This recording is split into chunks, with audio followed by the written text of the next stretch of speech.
श्रीमद् भगवत गीता पढ़ेंगे। गीता का पहला अध्याय हम लोग पढ़ चुके हैं प्रवक्ता में, और एलटी में आपके दूसरा अध्याय है गीता का, उसको हम लोग शुरू करेंगे। यद्यपि 18वां अध्याय की गीता एक बार पढ़ाई गई है, पर इस बार की जो गीता होगी वो आम जन को भी साथ में लेकर के चलने की होगी। गीता विश्व का एक सर्वश्रेष्ठ ज्ञान है, और ये सौभाग्यशाली है हम लोग कि वो संस्कृत में है, और संस्कृत का अध्येता होने के नाते उसे हम लोगों को पढ़ना चाहिए। पढ़ने से ज़्यादा समझना चाहिए, और समझने से भी ज़्यादा आचरण में लाना चाहिए। यदि केवल पढ़ेंगे उससे कोई लाभ नहीं होगा, और पढ़ करके यदि आप उसको अर्थ करना सीख गए या कि आप अच्छा उच्चारण कर रहे होंगे तो समझिए कि 5% सिर्फ आप पढ़ रहे हैं, 95% गीता का लाभ और भी लेना है। तो गीता में कही हुई इस भगवान श्री कृष्ण की जो बातें हैं वो हमारे जीवन में आए, ये हम लोग ध्यान में रखेंगे। ओम श्री परमात्मने नमः। ओम श्री परमात्मने नमः। अथ द्वितीयोऽध्यायः। अथ द्वितीयो संजय उवाच तं तथा कृपयाविष्टम्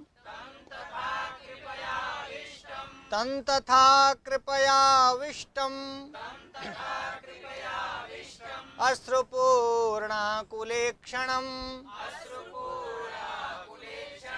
विषीदन्तमिदं वाक्यम् उवाच मधुसूदनः। विषीदन्तमिदं वाक्यम् उवाच मधुसूदनः। तो देखिए, हमें ये देखना है यहाँ पर दूसरा अध्याय इसलिए बहुत इंपॉर्टेंट हो गया श्रीमद् भगवत गीता का, क्योंकि गीता के दूसरे अध्याय की शुरुआत मधुसूदनः उवाच से हो रही है। मैं फिर से आपको बता दूं, इस श्लोक के वक्ता तो संजय, चूंकि ऊपर लिखा है संजय उवाच, ये संजय मंत्री हैं किसके? धृतराष्ट्र के। तो पहला पाठ पढ़ लीजिए श्रीमद् भगवत गीता का कि यदि आप धृतराष्ट्र की तरह अंधे हैं तो संजय जैसा मंत्री अपने साथ रखिए, जो संजय धृतराष्ट्र के बगल में बैठा हुआ कुरुक्षेत्र तक की बातें आंखों देखा लाइव प्रसारण कर रहा है। तो पहला, इससे पहले कि मैं श्लोक का अर्थ बताऊं तो आप ये देख लें कि जो लोग आंखें होने के बाद भी कुछ लोग अंधे होते हैं, पुत्र मोह में अंधे होते हैं, नहीं, पार्टी मोह में अंधे होते हैं, जाति मोह में अंधे होते हैं, तो ऐसे सभी अंधे धृतराष्ट्रों को ये गीता कहती है कि भैया अंधे हैं तो एक ऐसा दृष्टिमान, बुद्धिमान, विवेकवान, शीलवान, चरित्रवान संजय जैसा साथी रखिए, जो बैठा तो कहाँ है? बैठा धृतराष्ट्र के बगल में है, हस्तिनापुर में, और युद्ध क्षेत्र की सारी बातें देख रहा है। इतनी दिव्य दृष्टि संजय को प्राप्त है। मतलब गीता पहला पाठ ये पढ़ा रही है कि यदि हम मान लो अंधे हों, यानी मालिक अंधा हो, स्वामी अंधा हो, जब कोई पुत्र मोह में अंधा हो जाए, आंखों से सामान्य जगत न दिखता हो, तो विवेक भी जब मर जाए, तो एक भी यदि ऐसा साथी होगा ना संजय जैसा आपका, तो वो संजय बीच बीच में आपको समझाता रहेगा। सम्यक हो गया। वैसे भी देख लीजिए, जय का मतलब होता है जीत, और सम्यक जयः इति संजयः, अर्थात वो ठीक से जीतने की बात जो करे। भले ही धृतराष्ट्र का पूरा कुल खानदान हार गया वो अपनी जिद के आगे, लेकिन संजय शब्द यही होता है, अर्थात सम्यक रूपेण जो जय दिलाए, विजय दिलाए, वो संजय। और संजय बोलते भी हैं। शुरुआत दूसरे अध्याय की संजय उवाच से हो रही है, और संजय उवाच में लास्ट में ये है उवाच मधुसूदन। इस श्लोक में बोलेंगे कौन? मधुसूदन। मधुसूदन कौन है? भगवान श्री कृष्ण। अच्छा, भगवान श्री कृष्ण का मधुसूदन नाम क्यों पड़ा? वो मधु नामक एक राक्षस था जिसको उन्होंने मारा था, तब से उनका नाम मधुसूदन हो गया। अर्थात जब कभी आप ऐसा कोई बड़ा काम समाज में, राष्ट्र में कर देते हैं, उससे भी आपका नामकरण हो जाता है। तो ये नहीं कहा कि श्री कृष्ण उवाच, मधुसूदन उवाच। संजय मानो ये बता रहे हैं कि जिन्होंने मधु नामक राक्षस को मारा था, मधु नामक राक्षस भी समाज में उत्पात मचा रहा था, तो भगवान कृष्ण को मधु को मारना पड़ा, सूदन करना पड़ा, समाप्त करना पड़ा, तब से भगवान श्री कृष्ण का एक नाम मधुसूदन भी हुआ। अब संजय मानो अप्रत्यक्ष रूप से धृतराष्ट्र को बता रहे हैं कि जिसने मधु नामक राक्षस को मारा, ऐसा मधुसूदन श्री कृष्ण भगवान बोल रहे हैं, और वो श्री कृष्ण भगवान रथ हाँक रहे हैं अर्जुन का। इसलिए हे धृतराष्ट्र, जो मधु को सूद कर सकता है, मधु को मार सकता है, वो दुर्योधनों को मार सकता है, दुःशासनों को मरवा सकता है। इसलिए मधुसूदनः उवाच कहने के पीछे की व्यंजना ये भी है। समझ में आ गया? संजय उवाच, संजय बोल रहे हैं। अच्छा, संजय बोल किससे रहे? संजय किससे बोल रहे हैं? धृतराष्ट्र से। तो संजय सुना रहे हैं धृतराष्ट्र को, और यहाँ गीता कृष्ण सुना रहे हैं अर्जुन को। बड़ी मजेदार बात है। दो चीज देखे, वक्ता दो हैं। गीता एक जगह चल रही है हस्तिनापुर में, और एक जगह चल रही है कुरुक्षेत्र में। कुरुक्षेत्र की गीता के सीधे वक्ता श्री कृष्ण भगवान हैं, जो अर्जुन को सुना रहे हैं, और अर्जुन और श्री कृष्ण दोनों की बातें संजय धृतराष्ट्र को सुना रहे हैं।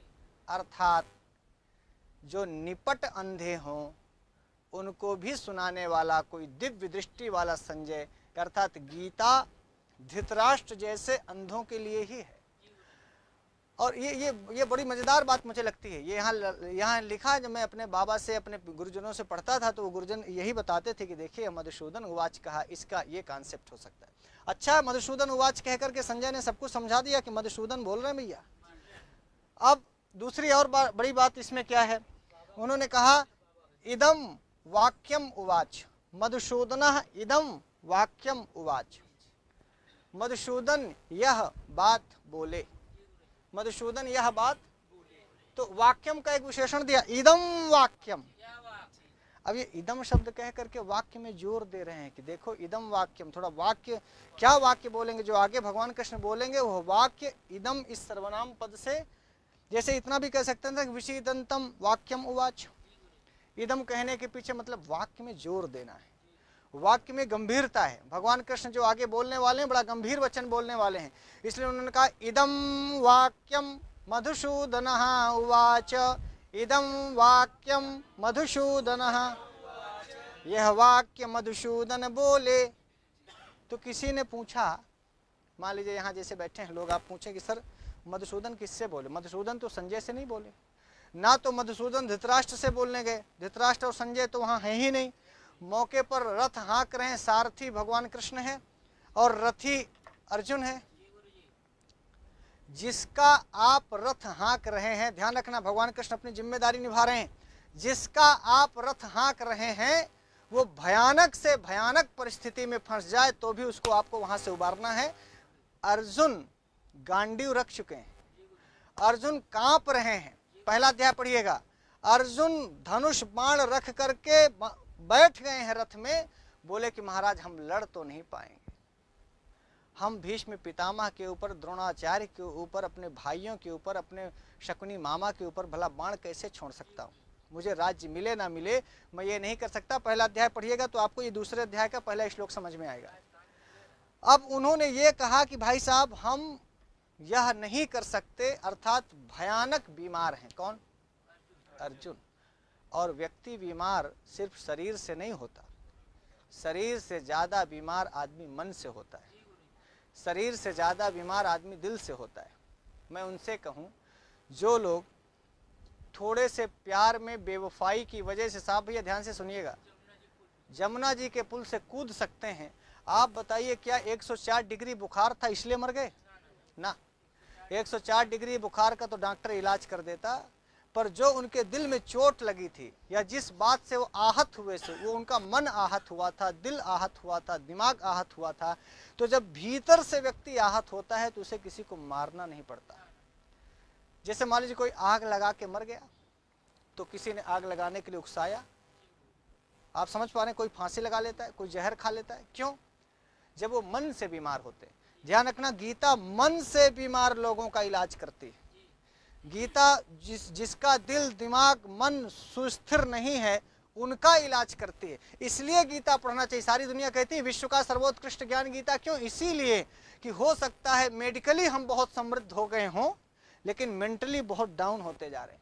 ये इसी श्लोक में आपको दिखेगा। कृष्णा भैया, वो साहब भैया आपके जात पात के हैं, कम से कम इनकी तो सुनिए, और तो आप लोग किसी की सुनते नहीं है, पर कृष्ण भगवान की तो सुन लीजिए, जिनको सपने में आते। अब वही मधुसूदन है। मधुसूदना उवाच इदम वाक्यम, किससे बोले? तम तथा कृपयाविष्टम, तम तथा अश्रुपूर्णा कुलेक्षणम विषीदंतम, विषीदंतम तम, तम भी द्वितीया के एक वचन, सह तौते तम तौतान तम, तम माने उसको, उसको बोले। तम अर्जुनम, तम कौन भाई? पास में कौन है? हाँ, भगवान कृष्ण के पास तो अर्जुन है, तो भगवान कृष्ण बोलेंगे किससे? अर्जुन से। देखिए, तम अर्जुनम उवाच, यहाँ वाक्य देखना, मधुसूदनः तम अर्जुनम इदम वाक्यम उवाच, मधुसूदन उस अर्जुन से यह वाक्य बोले। इतना अनुवाद हो गया। मधुसूदन करता है, उवाच क्रिया है, और तम कर्म है, तम अर्जुनम, तो वाक्य बन जाएगा कि मधुसूदनः तम उवाच, मधुसूदनः तम उवाच, मधुसूदन उससे बोले क्या? उवाच बोले वाक्यम, इदम वाक्यम उवाच, मधुसूदनः तम इदम वाक्यम उवाच। अब वो बोलते हैं कैसा है वो, तम के सारे विशेषण हो गए। तम कौन? अर्जुनम। कैसा अर्जुन है? देखिए, जो अर्जुन विषीदंतम है, कैसा है? विषीदंतम माने विषादग्रस्त है, विषादग्रस्त है, कष्टग्रस्त है, विषीदंतम तम, और कृपया विष्टम तम, और अश्रुपूर्णा कुलेक्षणम तम। हाँ, तम अर्जुनम सब विशेषण हो गया ना, द्वितीया का एक वचन है। अब देखिए, कृपया विष्टम, कृपया विष्टम कौन? तम, और अश्रुपूर्ण आकुल ईक्षणम कौन? तम, और विषीदंतम कौन? ऐसे अर्जुन से भगवान कृष्ण बोले। अब बताने की जरूरत नहीं है, जरा ध्यान से देखिए। अश्रुपूर्ण क्या अर्थ हो जाएगा? आंसू से भरा हुआ है, ईक्षण माने नेत्र जिसका, और आंसू भर गए हैं इसलिए वो आकुल है। तो व्याकुल नेत्रों वाले, आंसू भरे हुए व्याकुल नेत्रों वाले अर्जुन से मधुसूदन बोले। पहले अध्याय में मधुसूदन कुछ नहीं बोले, पहले अध्याय में झकाझक अर्जुन बोले, और जब अर्जुन खूब बोल रहे थे तो मधुसूदन बड़े ध्यान से सुन रहे थे। इसलिए जब कोई पीड़ित आत्मा आपसे अपना दुख रो रही हो, कष्ट रो रही हो, परेशानी गा रही हो, तो मधुसूदन ये सिखाते हैं कि ध्यान से चुपचाप पूरा पहला अध्याय सुनो।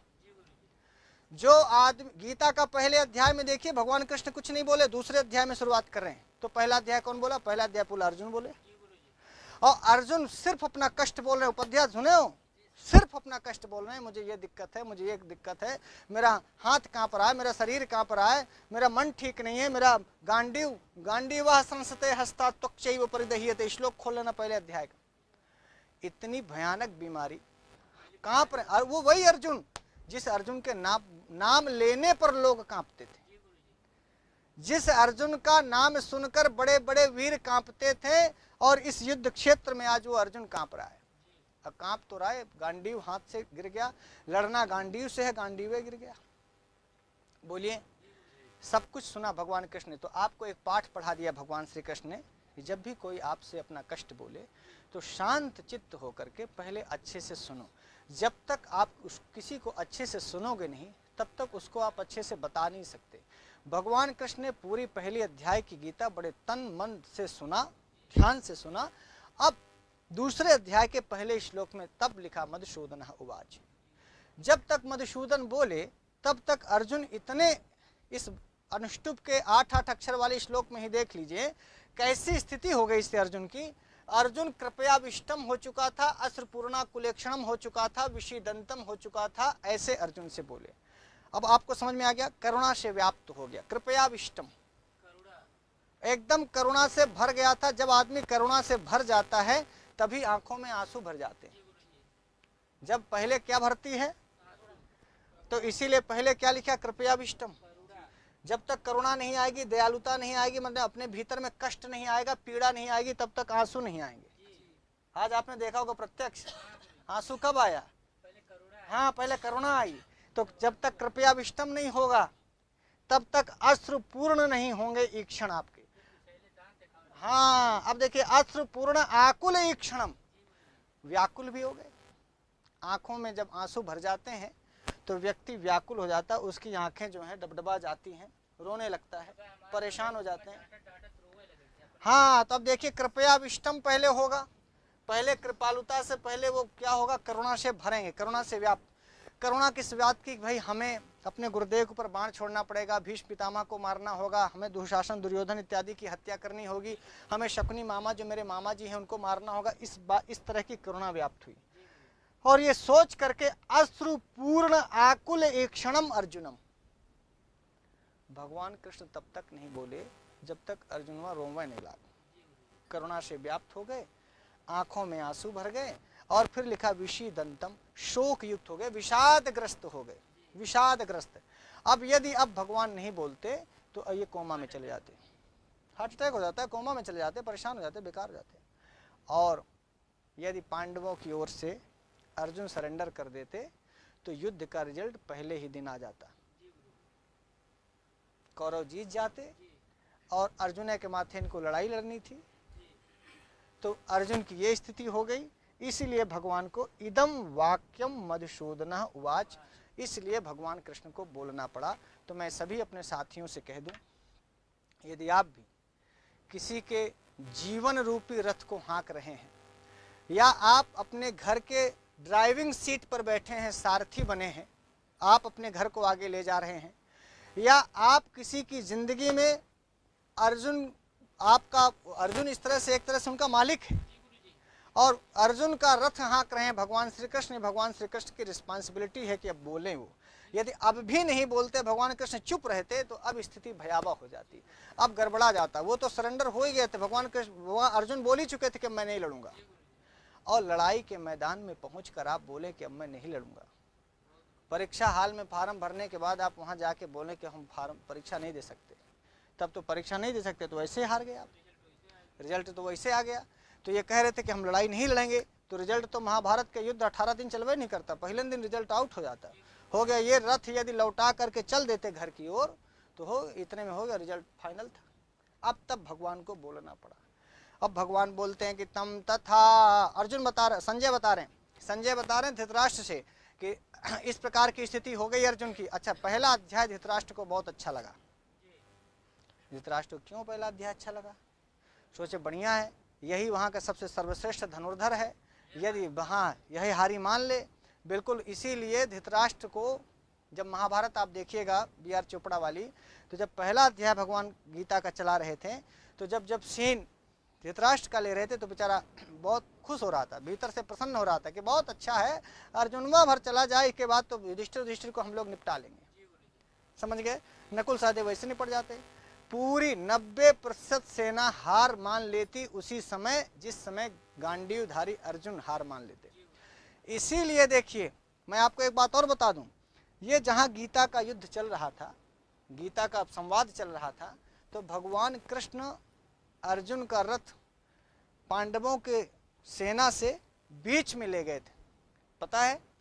अर्थात बीच में इसलिए ले गए कि वो पांडवों की सेना को भी देख पाए पलट के, और कौरवों की सेना को भी देख पाए। तो ये हाँ, सेनयोर उभयोर मध्य, दोनों सेनाओं के बीच में। तो एक पक्की बात जान लेना, जो स्थिति अर्जुन की हुई उसको भगवान कृष्ण ने पांडवों की सेना को देखने नहीं दिया। क्यों? भगवान श्री कृष्ण यदि ये स्थिति दिखा देते अर्जुन की कि अर्जुन इस स्थिति में है, तो उनकी सेना का मनोबल 90% डाउन हो जाता, सेना हार जाती, पांडवों की सेना। और इस स्थिति को भगवान श्री कृष्ण देखकर पहले से ही रथ लेकर के बीच में निकल लिए, और जब बीच में रथ खड़ा हुआ तो वहां से दूर कौरवों की सेना भी बहुत दूर थी, ना वो जान पाई कि अर्जुन सरेंडर कर रहे हैं, और ना पांडव की सेना जान पाई कि अर्जुन सरेंडर कर रहे हैं, रो रहे हैं, गांडीव रख दिए। ये तो सब जाने कि कुछ बातचीत हो रही है, सलाह हो रही है, पर ये नहीं जाने कि अर्जुनवा बीमार है, रो रहा है, खत्म है। यदि ये बात कौरवों के भी पता चल जाती तो कौरवों की सेना का मनोबल 1000 गुना ज्यादा बढ़ जाता, और पांडवों की सेना का मनोबल टूट जाता। इसलिए मालिक होने के नाते दूसरा पाठ पढ़िए, यदि आप किसी की जिंदगी की डगर हाँक रहे हैं और आपका साथी कमजोर पड़ रहा है तो आपके सिवाय किसी और को जानना नहीं चाहिए। ना तो आपके परिवार का कोई व्यक्ति जान पाए और ना ही शत्रु जान पाए। शत्रु तो बिल्कुल ना जान पाए, जितना शत्रु जान करके आपकी कमजोरी का फायदा उठाएगा उतना ही आपके लोगों का मनोबल टूट जाएगा। इसलिए भगवान श्री कृष्ण देखिए यह गीता का उपदेश दोनों सेनाओं के मध्य में दे रहे हैं। तो लोग दूर दूर से ये तो अनुमान लगा रहे हैं कि कुछ बता रहे हैं, तो ये लोग शत्रु सेना सोचे कि यार सिखा रहे हैं, ऐसे लड़ना है, वैसे लड़ना है, ये करना है, वो करना है। शत्रु सेना सोचे कि वो सिखा रहे हैं, और पांडवों की सेना ने सोचा कि हमारा जो मुख्य धनुर्धर है, मुख्य वीर है, उसको सलाह दी जा रही है। तो इसलिए दोनों का, उनका शत्रुओं का मनोबल टूट रहा था और पांडवों की सेना का मनोबल बढ़ रहा था। स्थिति एकदम अलग थी। और जो दिव्य दृष्टि से संजय देख रहे थे और जिस पिता को बता रहे थे, वहां वो पिता अकेला था। सारे लोग लड़ने के लिए युद्ध क्षेत्र में खड़े थे। तो धृतराष्ट्र तक से बात यहाँ तक आ नहीं सकती थी। तब 2G 4G 5G मोबाइल भी नहीं था कि फटाफट ये फोटो खींच के भेज देते कि देखो अर्जुन वह सरेंडर कर रहा है, एकदम चढ़ बैठो, एकदम सेना हार जाएगी पांडवों की। अब यहाँ तक बात समझ में आ गई। इसीलिए संजय ने कहा कि तम तथा कृपया, तथा क्यों कहा, तथा कृपयाविष्टम, ये तथा शब्द भी जोर दे रहा है कृपयाविष्टम में। इतना करुणा से व्याप्त हैं, इतनी ज्यादा करुणा से व्याप्त हैं कि अश्रुपूर्णा कुलेक्षणम हो गए, आंखों में आंसू भर गए और अब आंसुओं में आंसू भर करके देखना उनका दूभर हो गया है। विषेदंतम, विषादग्रस्त हो गए हैं। इसके बाद इदम वाक्यम मधुसूदन उवाच, भगवान कृष्ण इस प्रकार का वचन बोलते हैं। तो भगवान कृष्ण आगे का वचन बोलेंगे। आज के लिए इतना ही। भगवान श्री कृष्ण कल बोलें तो ज़्यादा अच्छा रहेगा। आज का एक श्लोक हम लोगों ने पढ़ा, फिर हम आपको श्री भगवान क्या उवाच, भगवान क्या बोलना शुरू करते हैं दूसरे अध्याय के दूसरे श्लोक में। ध्यान रखिएगा, 2:2 में भगवान कृष्ण बोलेंगे दूसरे अध्याय के दूसरे श्लोक में। पहले श्लोक में सिर्फ मधुसूदन उवाच इतना ही। तो 2/2/2022 में हम लोग देखेंगे दूसरे अध्याय के दूसरे श्लोक के। सन 2022 में हम लोग इस श्लोक को पढ़ें कि भगवान ने कहा क्या। आज के लिए इतना ही। नमस्ते संस्कृत।